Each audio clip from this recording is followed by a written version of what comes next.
Let's talk Arsenal sales, because that's going to be important this summer. I know in my last 2 videos I've been excited about my dream signings, go pick him up, what to expect from the Arsenal transfer window, from the incomings perspective, but there are things to expect and hope for from the outgoings perspective as well. An area that Arsenal haven't been brilliant in for a few years, if I'm really honest. Cancelling contracts, I get it. It was a necessary evil. And letting players go maybe for less than they're worth because we needed to just get the squad in a better place. I totally get all that. But there are assets now. There are good players that aren't bad for the squad, they're not toxic for the squad, and can play a part in probably 50% of Premier League games for us this season. But they're not truly valuable in the way other players in the squad are, and we need to be looking to move them on. So what can we expect? And we're going to give you some news updates on certain players. We start with Aaron Ramsdale and this Mail Sport report that he is on the list of targets for Newcastle, but at present sources say the asking price for at least £30 million is too high. I mean, 30 million being too high for a player like Aaron Ramsdale. It sparked a really, really good debate. Some people were saying that Arsenal fans might be and will probably be surprised by how little Aaron Ramsdale actually goes for in this transfer market, which wouldn't be too surprising. When you look, clubs weren't that busy in January, were they? And maybe with PSR and everything, clubs are being more careful with their spending, which would actually see a good movement back towards a slightly lower average sort of value and market rate for players. But that's a conversation for a different day. But it did get some really good tweets from people in what I call the Gooniverse, the world of Arsenal, where Tim Stillman, whose content I follow, was saying that when someone sits on your bench for a year, selling clubs know the player isn't valuable to you. Transfer fees are about value rather than just ability, and those two things don't always map. He makes a really good point. What he's saying is, just because someone is really talented doesn't mean that they are valuable to you, and buying clubs will know that when it comes to negotiating for your players. Alex, who I've referenced many times from the different knock, you'll all know him, has said that I think this is genuinely true, but I just can't go too far with this for Ramsdale. He's homegrown, very Premier League proven, future England number one, has just signed a long-term deal, is on a moderate wage, and is 26 years old. Pre-Raya, we'd be asking for 60 to 80 million. If we're not getting at least 30 million, what are we doing? I agree with that too.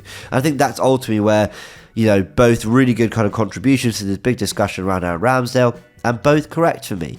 I think we have to swallow the fact that we made it quite clear by having him on the bench for all of last season. We made it quite clear to the market we don't really want him anymore. All we do is a number two, but in the real world, we know that we're not going to be able to keep him as a number two. So that, makes his value plummet a little bit. We are talking about a player who, when clubs would have knocked on our door for Aaron Ramsdale before we signed David Raya going into last summer, I'd have said 60, 70 million, please. This is our number one goalkeeper, and he's a promising young player, and he's young, and we don't want to let him go. Now I'm in a position where I'd still want to be demanding 40, 50 million, but if you make your money back on 30, because I think we spent about 24 plus add-ons or whatever, then I'm thinking, okay, fine, I think we can stomach that and go, we've made our money back, and that's a decent fee.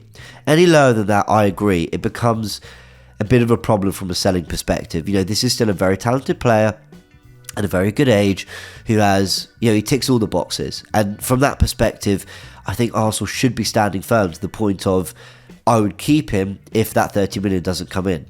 Because if we're saying, well, we're willing to accept 20, then what does that do for us? A backup's going to cost 10 to 15, maybe, if you want a decent one. We spent 10 million on Matt Turner, and he wasn't really it. So if you want a genuinely decent number two, like Ortega is at City, you're probably looking at 10, 15 million.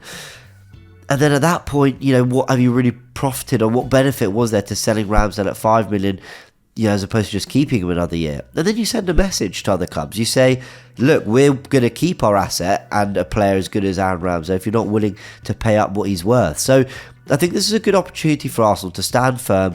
And it'll be difficult for Aaron Ramsdale because other players in the squad get game time to some degree. Aaron Ramsdale won't. I mean, apart from the cup competitions, he's not playing. So it'll be a difficult one for him to swallow. I get that. But Arsenal need to do what's right for the club, and in this position, if he's on 30 million, which he's absolutely worth and more, I would be keeping him personally. But I understand that's probably more difficult to do than the way I'm putting it.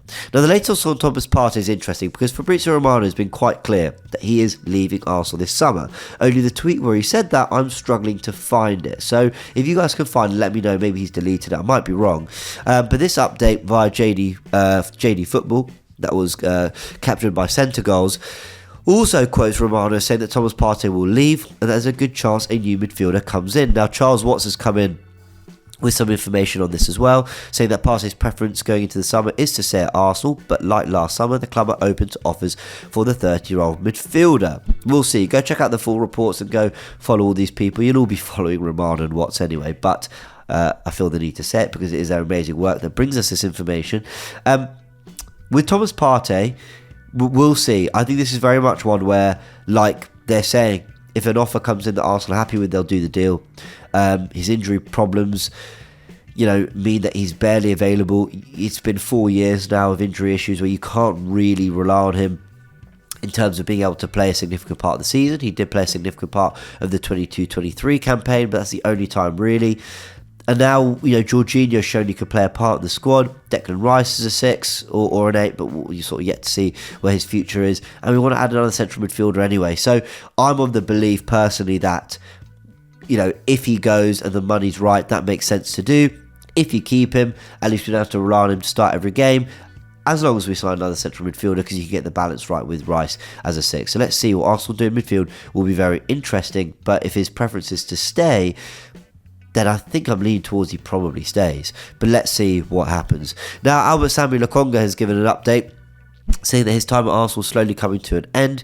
He says, I had discussion with the club, and what was said is that the best solution for me was to leave. And that's fine. Lokonga did really well in his loan spell at Luton. I think he did okay at Crystal Palace as well. I don't think Lokonga is a talentless footballer. Far from it. I think he's a good, young, talented player. Is he quite right for Arsenal? Is he quite ready for us?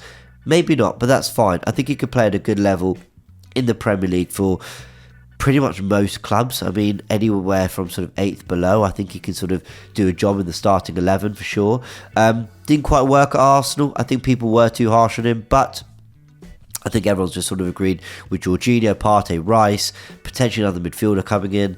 Lokonga still kind of young and needing sort of that game time. I think there's a good chance he leaves as well. We'll talk price tags at the end of this video because I have put price tags on some of the players that are linked with moves away.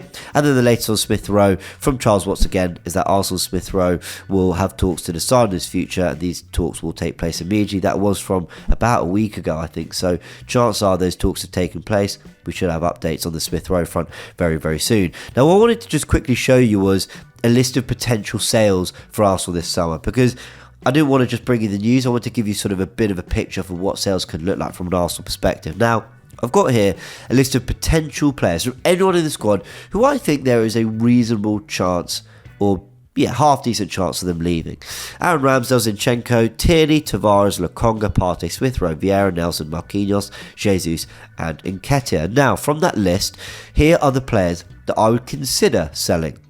And it's pretty much everyone except for Zinchenko, Vieira and Jesus. The signings from the summer 2022 transfer window, I think they all deserve one more year. I think they all offer something. Vieira is the closest in terms of a backup to Ødegaard, so I'd be keeping him in the squad because I do think he's got some quality that we're still to unlock. Jesus has played a massive part in the squad, and I just think, yes, he's not the out-and-out goal-scoring number 9 we want right now, but he can play across the front three, and I think he's too good to let go. He's had his injuries. I'd give him one more season. And with Zinchenko, I just think he offers something different. If we ever do want to revert back to inverting our fullback a little bit more, getting some of his quality in possession, I think if we get that right midfielder this summer, you start to unlock Zinchenko a little bit too. So I'd be keeping those three, but pretty much every single one I'd consider selling if the price is right. Now, of course, if 60 million comes in for any one of those three I mentioned, Zini, Vieira, Jesus, I change my mind a little bit. But in terms of that list, I try to give an ideal fee for them as well. Of course, it's very easy for me to sit here not knowing how the transfer window in the real world works and just slap price tags on players. But looking at this list, the likes of Aaron Ramsdale would want around 35 million, Kieran Tierney 15 million, but I appreciate that's going to be tough as well with his injuries. 5 million for Nuno Tavares, is that fair? 15 to 20 million for Lokonga maybe, 25 million for Partey, 40 million for Smith Rowe, Nelson for 15, 3 for Marquinhos, 20 million for Nketiah. That might be dreamland, that might be fantasy stuff. I think it's doable. I mean, I think clubs could easily pay those fees. Some of you might say that's too little, but I think if we go far below some of those fees, then I think we're really undervaluing those assets, because there's some good players. This isn't the days of, I'm not even going to mention names, but we remember the position the squad was in and the sales that we were trying to pull off. We're not in that position anymore. These are good players. Every single one of these players, okay, 70% of these players on this list, if we keep them next season, could have a part to play in the squad, but chances are they're just not part of the Arsenal future, but there's value to them as well. Let me know in the comment section below how you think the sales will go this summer for Arsenal, what you'd value some of these players, and what you think will happen. It was going to be a very, very busy in terms of incomings and outgoings for Edu, Arteta and Arsenal this summer. And I just want to say a really big thank you for watching this video. If you did enjoy it, actually hit the links right here to watch more content like this, including my Football First podcast, which drops every Monday to Friday at 6 AM. And I know it's annoying, I am really sorry to have to ask, but if you want to show support to the channel, hitting the like and subscribe buttons help promote the content much more than you could possibly know. Thanks again.